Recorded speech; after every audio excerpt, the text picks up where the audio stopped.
All right, I think we're ready to get started.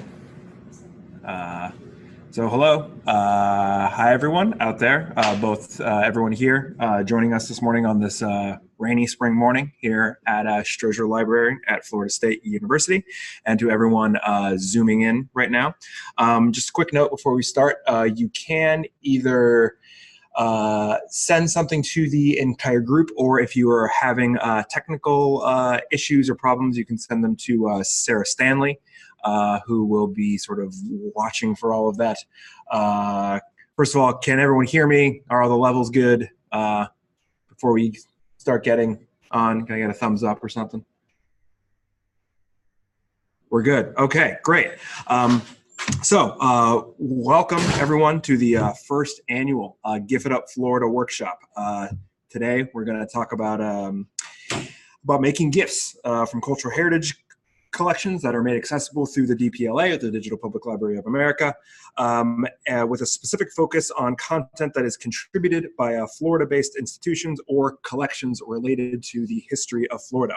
I want to start off by first thanking Kayla Zayas-Ruiz, who is the SSD coordinator here at FSU, for essentially spearheading this event and generally being the person in charge and being a fantastic colleague, and also to Sarah Stanley, who's our DH librarian, who has also done a lot of really great work in getting the website up and running and just helping with sort of the general coordination of this whole sort of campaign. So thanks very much to them both.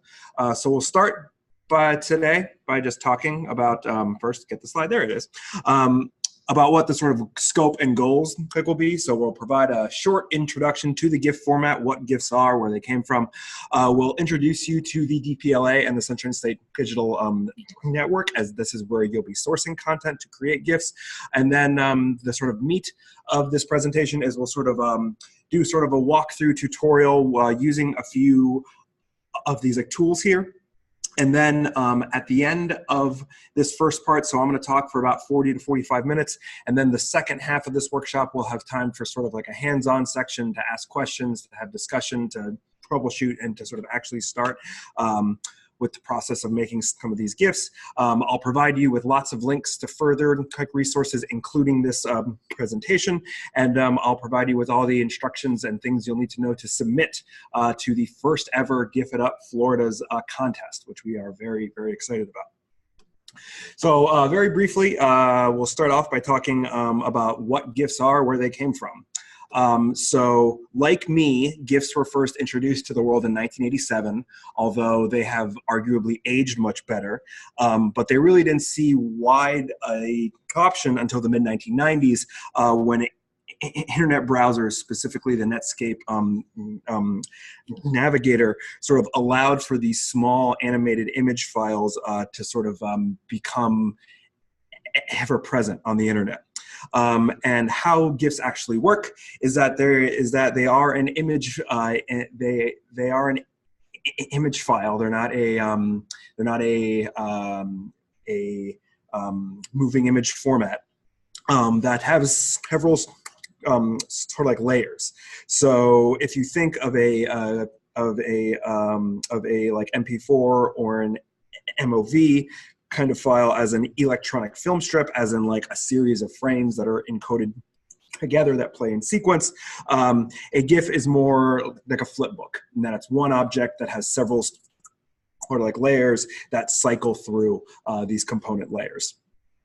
And if you want to sort of trace back the visual lineage and technological roots of the format, you can go back to sort of the 19th century, the pre-cinematic devices of the Victorian sort of like era that were widely used up until the invention of film in the 1890s. And these have crazy names like zoetropes and phenakistoscopes and things like that. But all these little optical toys essentially do is they take a series of still images and animate them through various trips, through these like various tricks of optics and like motion. So in contemporary practice, GIFs have become a really significant part of how people communicate in digital sort of like networks. Oftentimes, communication with GIFs involves making some source, involves taking some source content and remixing it to communicate an idea, a gesture, or simply capture something unique or interesting from a source and recontextualize it in some way. And this is where we can talk about the difference between GIF, the culture, and GIF, the format. People have argued a lot about the pronunciation of GIF versus GIF. And last time I checked, the consensus, if there is ever such a thing you can find on the internet, was that when you're talking about the format, GIF with the soft G was the preferred pronunciation as per the people who first brought the format into existence. While when you're talking about the culture, GIF culture, you would say it with a hard G. For the purposes of GIF It Up Florida, we strive to be inclusive. So say whichever you like when your communications with us. We know what you mean, which is what's important anyway. And frankly, harping on this issue of a hard G or a soft G isn't that really an interesting conversation to me. I'm going to go with a hard G. Hope that's cool with everybody. What is interesting to me is how digital cultural heritage collections fit into GIF culture as a kind of creative remix activity, and the various ways people can use GIF making practices to activate these collections, curate content by highlighting or recontextualizing certain components of images, or simply create something fun, new, or meaningful with cultural heritage source materials. So with that, let's talk about what these source materials are and where and how to locate them.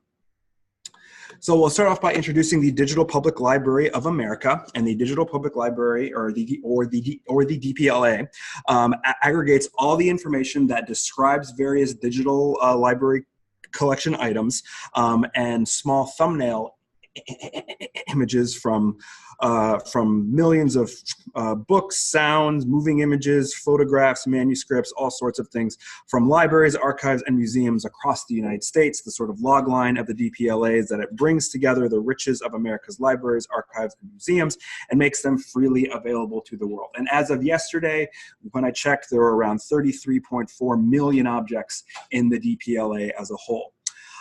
So by comparison, the Sunshine State Digital Network is the service hub of the DPLA that's specifically for the state of Florida.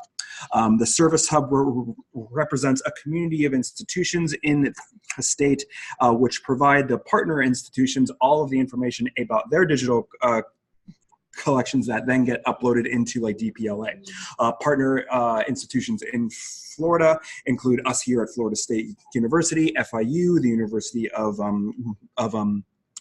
Miami, the Miami-Dade County Public Library, the Florida Memory Project, and several others. And as of yesterday, last time I checked, there were 204,864 objects in the SSDN. That may have gone up in the last 12 hours or so.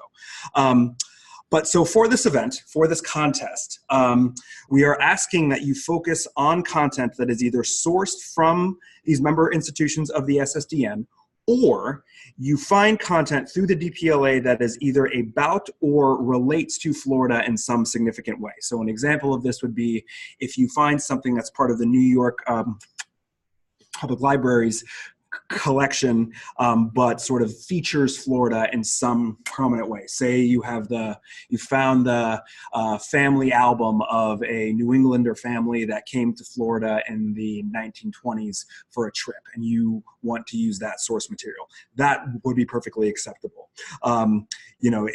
Florida just should be the focus or featured in some way. And also know that you'll be asked to include the link to the original object or objects that you source for your GIF as well. So how to search through the SSDN and or the DPLA. So one good place to start is by going to the DPLA and searching with the SSDN like filter on. There's this link here. If you also go to the main DPLA page and click this browse by not by topic, but by partner, you'll be able to collect the SSDN from a list of service hubs. One caveat to the sort of aggregated searching of the SSDN through the DPLA interface is that the Florida Memory Project, which is a huge trove of digitized objects that's overseen by the state archives, is currently in the process of getting all of their content ready for ingest into the DPLA. So for the time, you do need to search them separately through their own site. This won't be the case for too much longer, and I'll sort of talk about that more a little bit later. But sort of like based on what you learn here today and your own sort of GIF making skills and aspirations, I would really encourage you to sort of look at the whole wide array of content that the DPLA has to offer. You know, don't just stick to images or like films. You know, look at everything. You may find something where you least expected it, or you may find an opportunity or inspiration, outside of what you originally conceived of would be a good source material for a GIF. And the last thing to know is that, and this is pretty important, is do not forget to check the right statement for all of the objects that you will be using. And with that, we will take a brief detour to talk about copyright.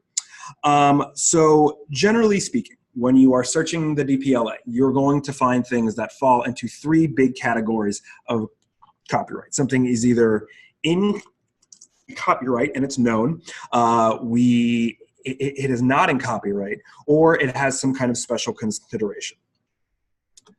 So for the purposes of GIF It Up, we are broadly asking that you source all content that is that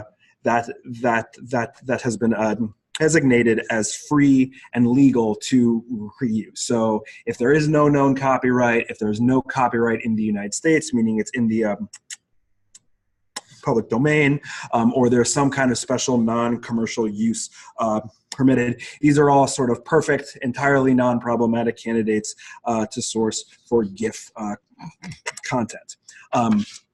Items that are in copyright, that we would generally prefer that you not use these, but more on these in just a second. So how to find these right statements. So you can either find a right statement either on the landing page for an object on the DPLA itself, like you see here on your left, or sometimes you actually have to go into the institutional or record, and in there will always be some kind of a right statement. You may have to look closely for it, but it's always there. So what about fair use? As this is the end of Fair Use Week, and fair use is really important, we should talk about fair use. So as you'll probably notice, when you're searching around the DPLA, there are plenty of items that are openly and freely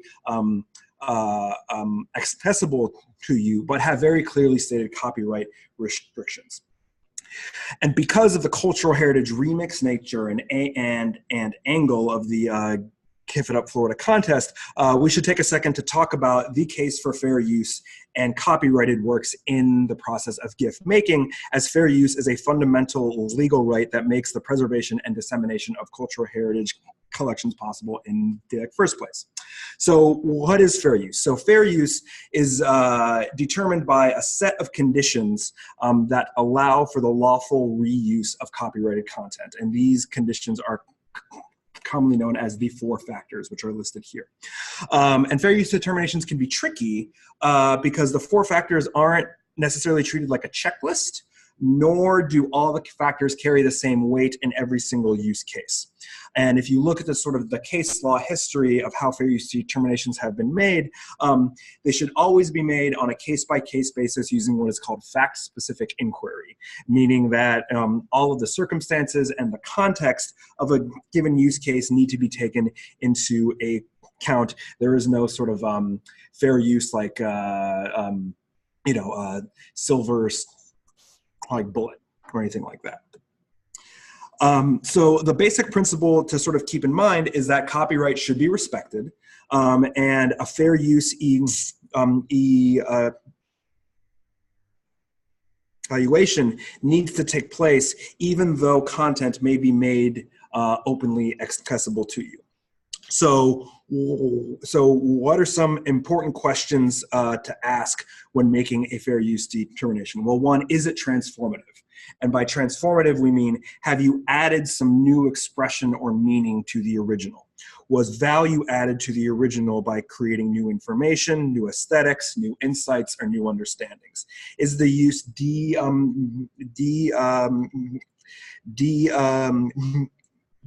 minimis, which in some cases is that the extent of the content used in your GIF is so small that the court would presumably permit it without even conducting some kind of a fair use analysis. An example of such a use could be using like a 5-second clip from a half-an-hour film. But which 5 seconds you use is also very crucial here. So it's not just, oh, I only use this percentage of a whole object. Another question to consider is the commercial impact. So unless you're planning to like sell your GIF or use it for some kind of commercial purposes, which I would discourage you from doing in this case, chances are you're not going to have much of an impact here. And then finally, the like fifth factor, which is sort of like, as I previously stated, fair use determinations like are always determined by like looking at the whole of these like circumstances, and sort of the quality and character of your use in this broad sense should be considered.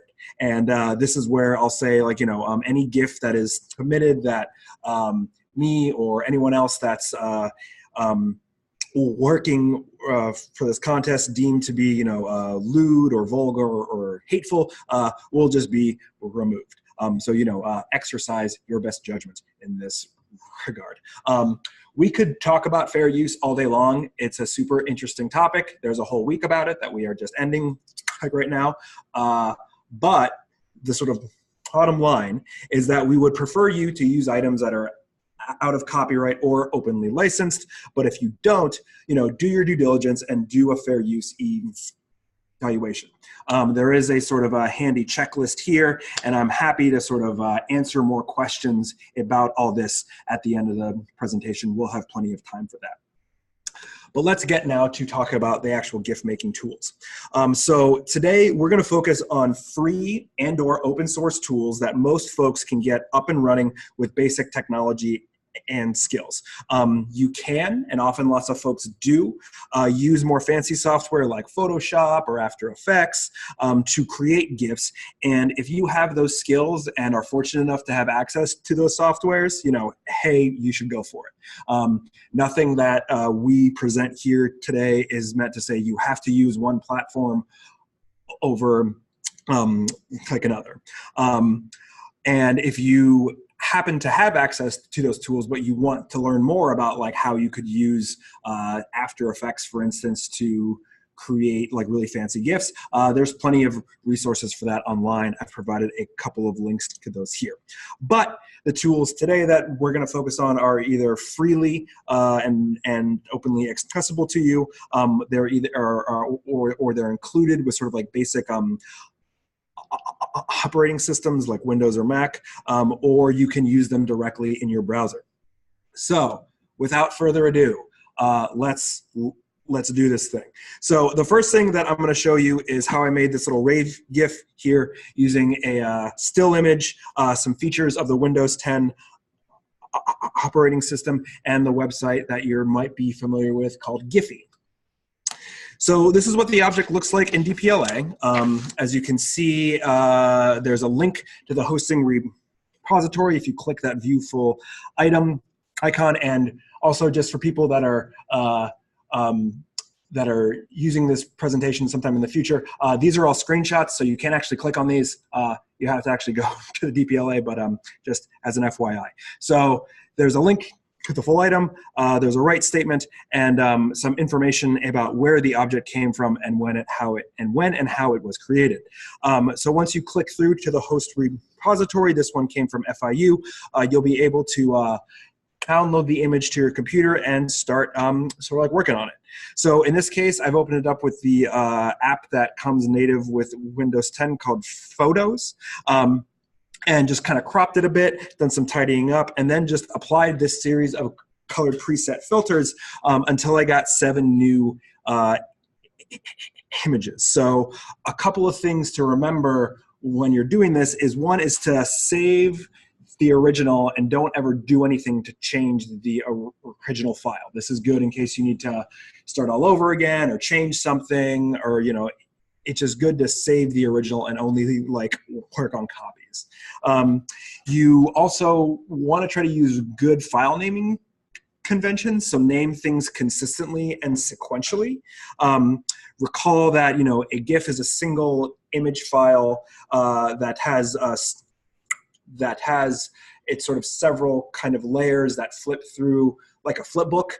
So you want to keep all those frames in order, and sort of naming things sequentially is a real easy way to help with that. So once all of your layers are saved and stored together, you would head over to giphy.com. You'll need to create an account. It's free, and I've done this, and I haven't been spammed, so it should be okay, I guess. And then once you have an account, you'll want to click this create button in the upper part of the screen, not the upload button. That's only if you've already created a GIF and you want to host it to your Giphy account. And next we'll go to this choose photo part of their GIF Maker tool, and be sure to select all of the frames that you just created.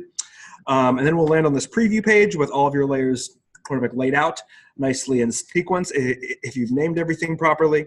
And you can adjust like how quickly the images flip. And then if you go to continue to decorate, you can add text and stickers and filters and draw all the stuff you might want to do. We would then continue to upload. And there you go. You have created your first animated GIF. Links on the side here will allow you to share your GIF across various social media platforms, or you can download it by clicking this like media button.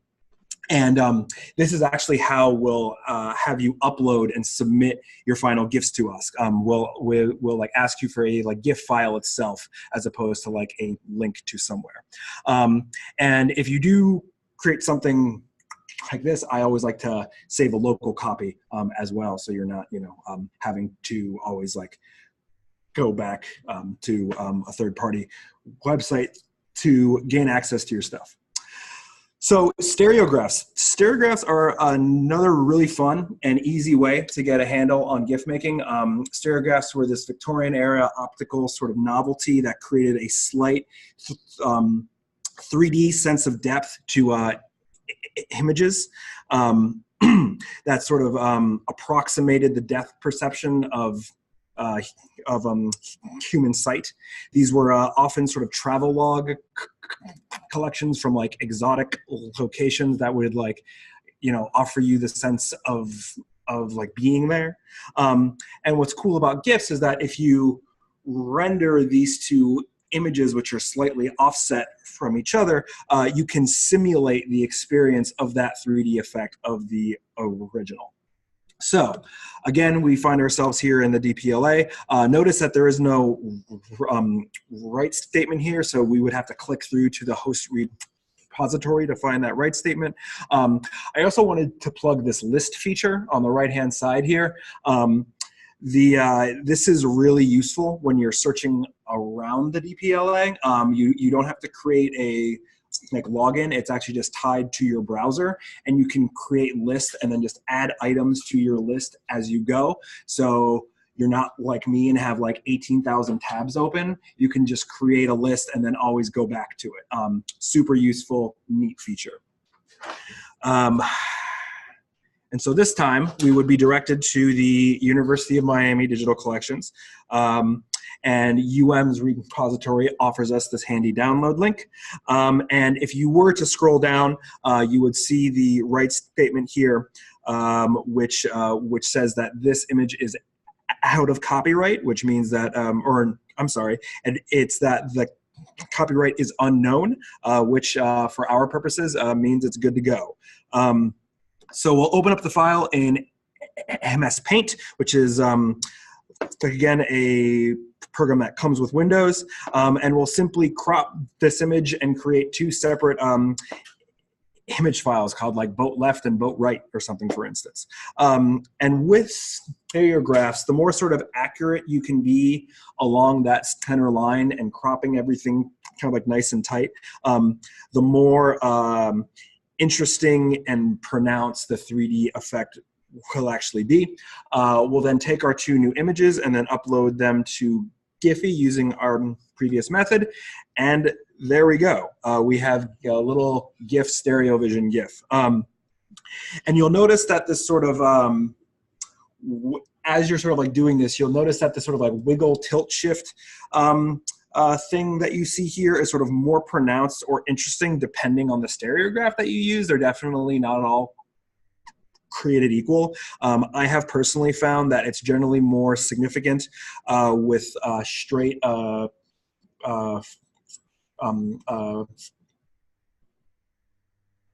photographic images that are sharp and have high contrast, as opposed to images that are maybe a bit more faded or have been painted over, as you'll see sometimes. But certainly explore and find some interesting things maybe. I will also plug this very cool tool from the New York Public Library, which is a Stereogranimator.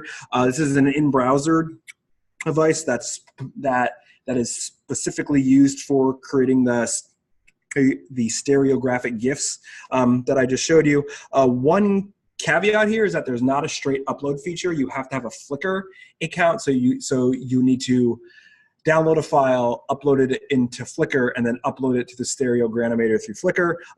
Flickr is still free at this point, but it is just an added extra step.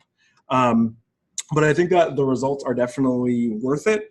It's got a really cool interface and allows you to have really fine control over what parts of the image you're sort of like working with and kind of getting that center axis just right. Super, super useful. So now we'll move on to talking about GIFs from video. So far we've looked only at still images, but as you've probably seen in the wider world of the internet, lots of GIFs get sourced from moving image content. And what's cool about that is that film content, offers a whole sort of different set of opportunities and a set of characteristics for you to sort of like work with. And GIFs from film often highlight some cool or interesting gesture or like movement. The looping nature of a GIF allows you to kind of play with like motion and time in these fun ways. I think there's like a whole subreddit about infinite loop GIFs that seem to be these like seamless circles of time. Kind of like this one with this woman who's taking oranges off of this tree for forever.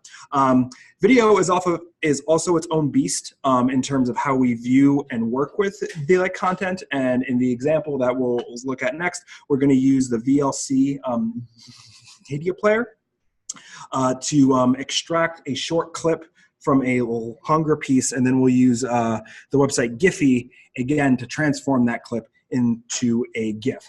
I will also show you a couple of examples of things you can do with FFmpeg, which is a command line tool used for working with audiovisual content and sort of point you in the direction of some resources if you're interested in that.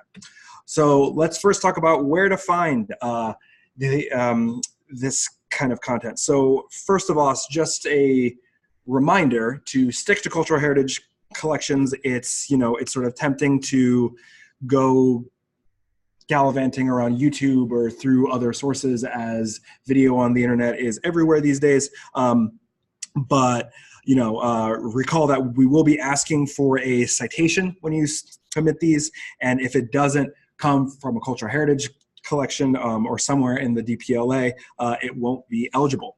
And then a quick note again about Florida Memory, which is, as a reminder, the collections of the state archives. They are currently in the process of getting all of their information indexed into the DPLA. So their audio, their image and film collections are not quite there yet. They're not discoverable through DPLA yet, but you have to search their site correctly, but it is totally worth it.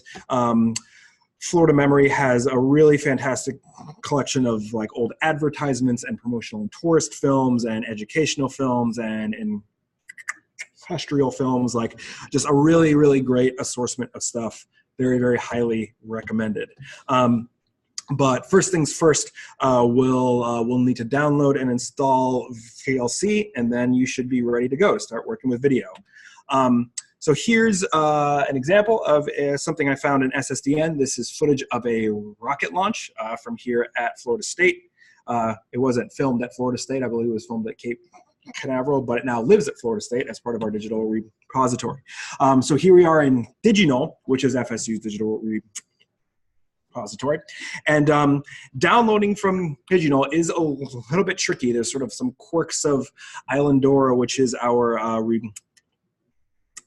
repository that we use here. But if you did want to download this content, what you would need to do is you would want to click this view full screen button, and this will actually turn the content into your full screen. You would then right click the content itself and save the video as, and then when you save it, you need to write in the .mp4 extension.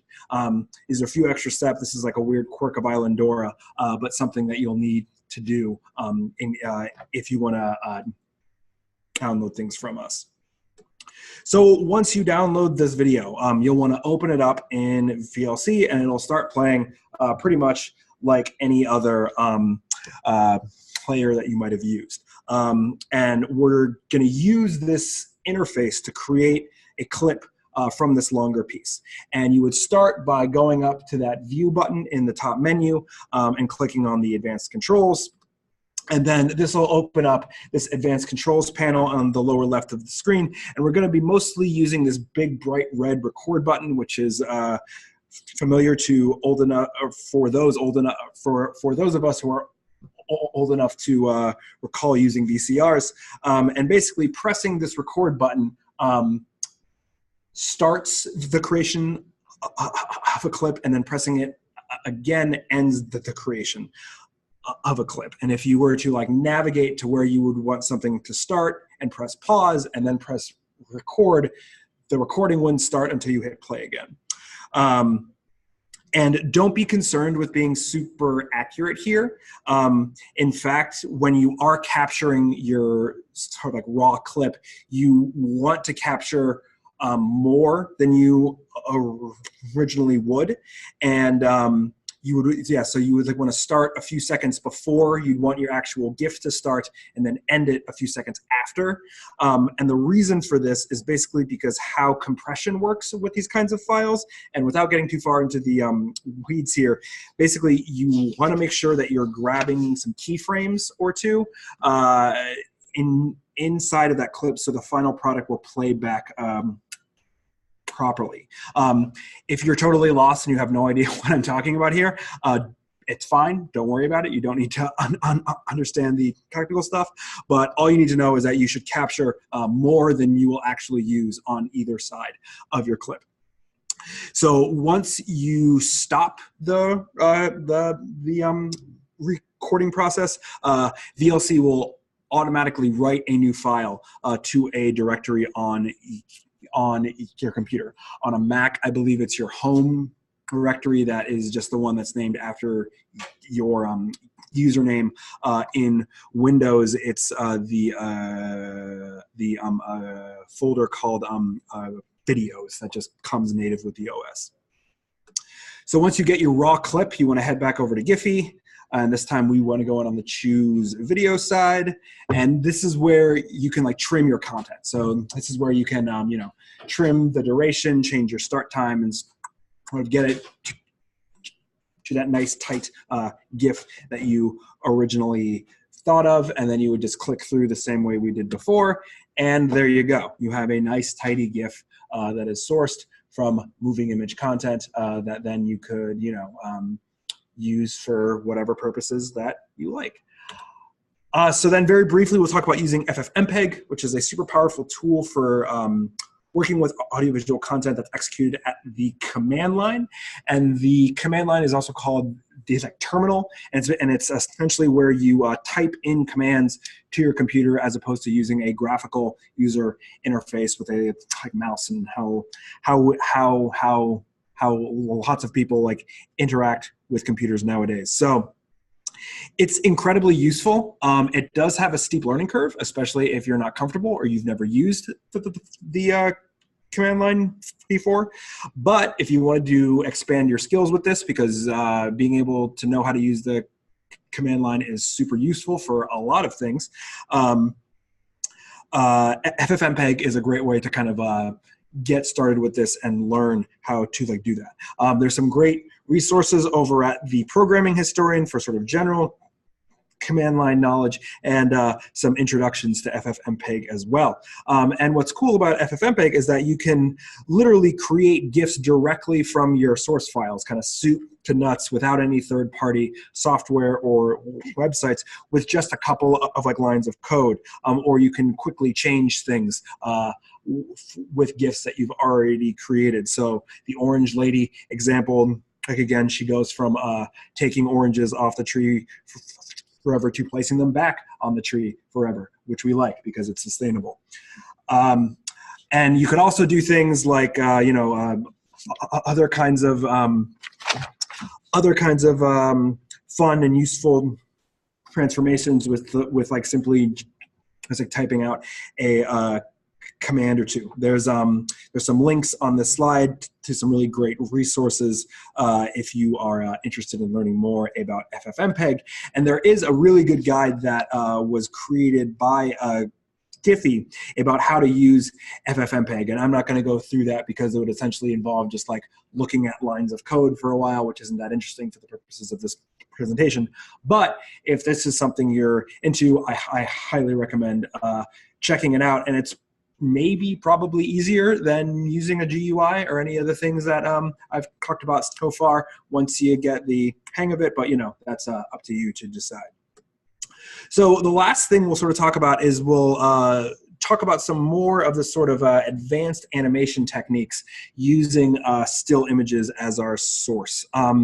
So these really aren't that fundamentally different from the really simple examples that we looked at the start of this tutorial. You know, all GIFs are just stacks of images that are cycling through each other to create the illusion of movement, you know, similar to any other kind of animation. But these just require a little bit more time and sort of like know-how as far as using like image editing tools and that sort of employ some more advanced functionalities. We'll also look at another website called EasyGIF, which is sort of a more advanced alternative to using something like Giphy. So when you're looking at content to animate with, these are some sort of helpful guidelines to sort of go by in order to sort of make your life easier and to sort of like make sure that your animation comes out looking as good as it can. You know, you can use photographs to do these sort of more advanced animations, but because of the level of detail usually associated with them, these can be kind of tricky. But, you know, look for things like clean lines, high contrast, bright colors. So things like cartoons, for example, and maps are sort of great source materials for these kinds of animations. So for the example that we're going to walk through now, I'm going to show you how I made the little animated slide we first looked at a couple of slides ago. This is an advertisement for Whip brand citrus fruit that comes from Florida memory, and we can see on the landing page here excuse me, that it has a lot of the same information that we would see on the DPLA or any other institutional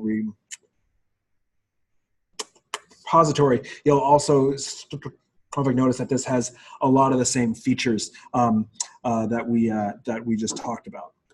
So the first thing you want to do is head over to this website, Pixlr, and upload your image. You'll be prompted to sort of do this right when you get to the website. Otherwise, you just go up to File, Open Image. What's cool about this is that this is basically like a Photoshop-esque software that runs for free right in your browser. And it's pretty similar to most of the image editing software you might have worked with in the past. You can also save your work here as a project file that has the .pxd extension. So if you need to leave and come back, you can always reopen your work if you just save a local copy of your project file. So the first thing that you want to do once you upload the image is duplicate the background layer as opposed to working on the original object itself. It's a lot easier to both sort of quickly reference what you've changed and easily start over again if you need to. And this also just sort of falls in line with that idea we talked about earlier of leaving the original kind of untouched just in case. And so we would duplicate our background layer. And then the first thing we would want to do to start working on this animation is we would want to get each of those letters to kind of change colors. So a very useful tool we'll start working with is the magic wand tool. And this is used to kind of select various regions based on their color. And so if you take this tool and you click inside of the W, the magic wand will try to grab everything that it thinks is part of that region, but you may need to add things sort of manually by shift clicking, and that will add to what you've already selected, and you could always Control Z or Command Z to undo. You can also set the tolerance levels and stuff up there at the top. So once you have your area selected, you would just want to fill it with whatever color you would want.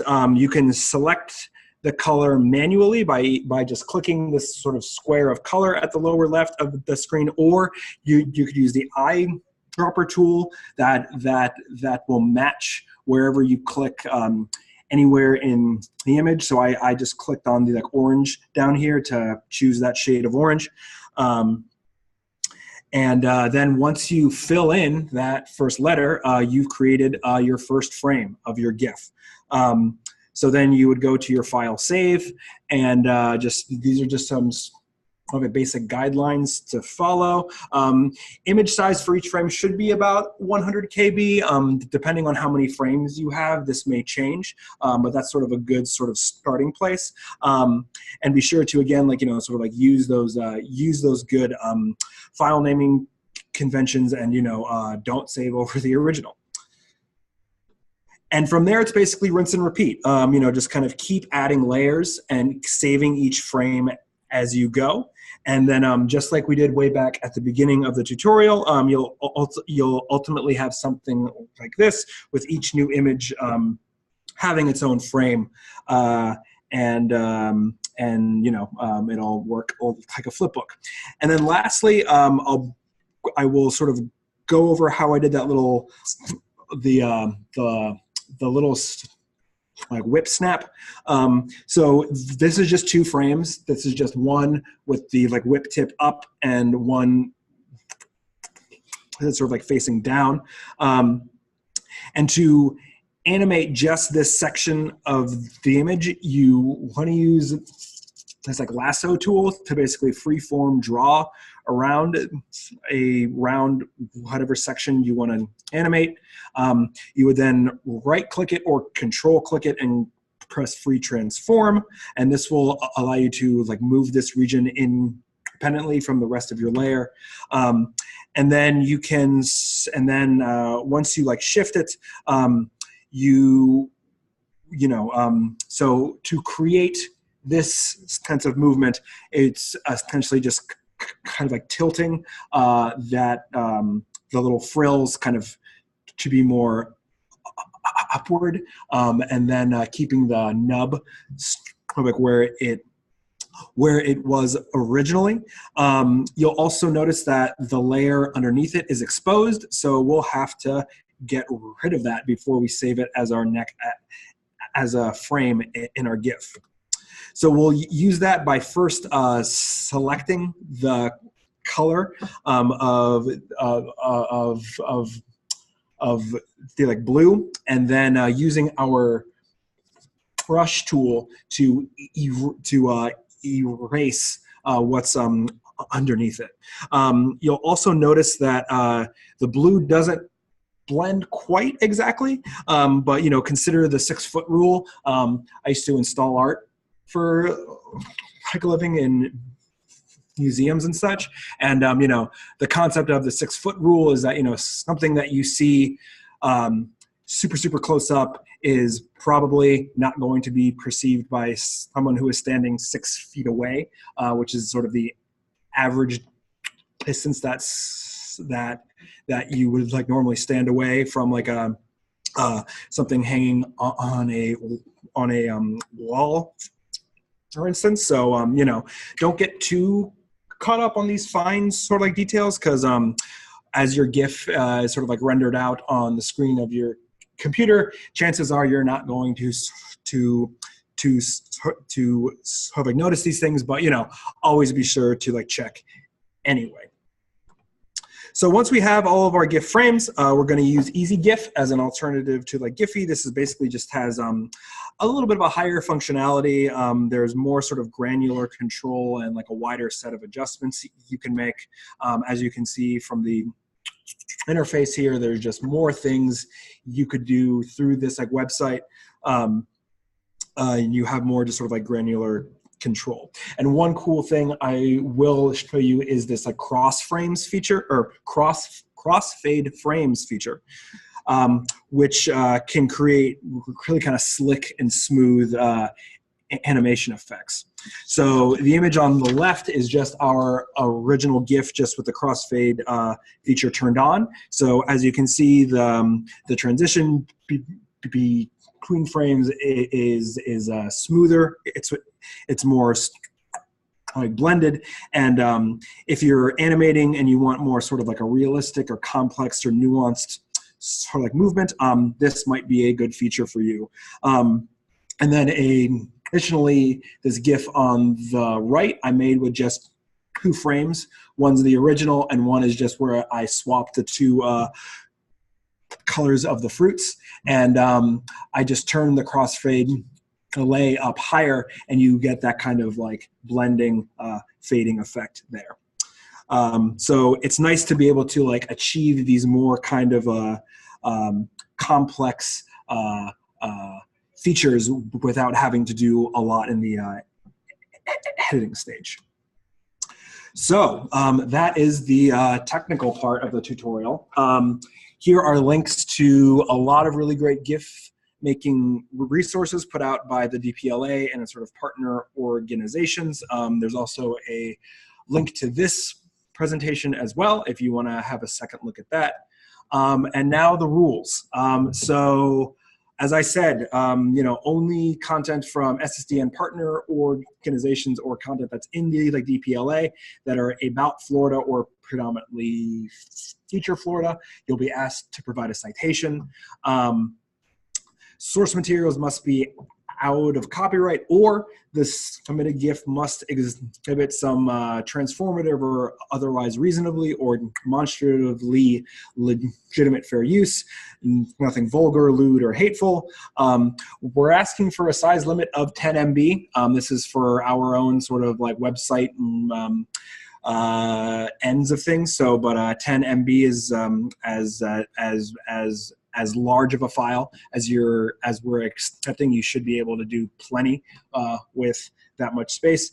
And finally, so when we do judge these, and we are getting judges on board from outside of just us here, we'll be judging on 3 categories: creativity, technical execution, and my personal favorite, Florida-ness, which is how well the GIF captures or communicates some aspect of living in Florida and or the state's history, culture, or aesthetics. So submission. So we are opening this contest up for 1 month and 1 month only. After 11:59 p.m. Eastern Standard Time on the 31st of March, that's it. We won't be we will not be accepting any more submissions. There's a link here for you to submit, and there is no limit. If you want to make 10 GIFs and submit 10 GIFs, make 10 GIFs and submit 10 GIFs. If you want to make 20, however many you want, you know, please go nuts. We'll have first, second, and third place prizes. These will include, we're going to custom make some 3D printed trophies here at the FSU Office of Digital Research and Scholarship. We'll have swag bags from the Sunshine State Digital Network and our friends at Florida Memory. We'll have some gift cards, and of course, you'll have the bragging rights of having won a prize in the very first ever GIF It Up Florida contest.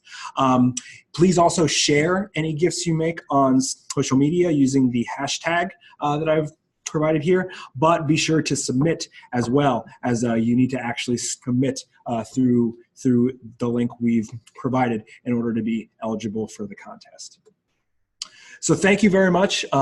As I said earlier, if any time through the next month you have questions or need feedback about something, please reach out to me. I'm happy to answer any and all questions, and I promise to get back to you as soon as I can. All right.